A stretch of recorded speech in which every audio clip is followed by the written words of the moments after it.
600 millions de francs CFA portés disparus au domicile de Madame l'ambassadeur du Cameroun au Gabon et à Sao Tomé et Principe, derrière l'école normale supérieure de Libreville. Et pourtant, il n'y a rien de normal dans cette histoire.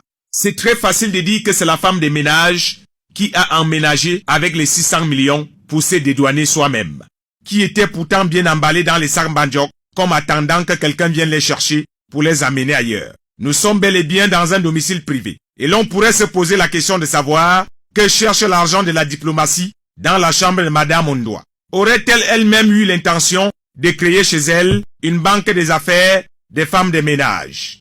Ces dernières se seraient-elles servies sans AVI de Madame Ngoto Zamédite Félix Noël, épouse Ondoa?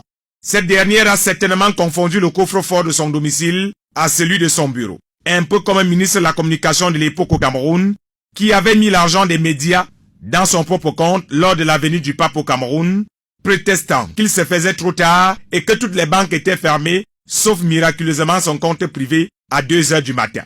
600 millions de francs CFA, un argent qui pourrait construire plusieurs écoles au Cameroun, et donc actuellement dans les poches arrondies d'une femme de ménage.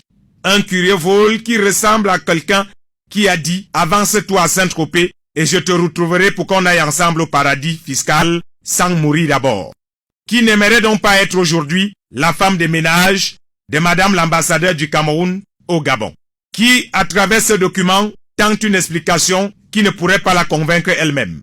Un peu comme dans nos villages, lorsqu'il y a un deuil à problème, tout le monde essaie de plairer à côté du voisin pour qu'il ne soit pas soupçonné.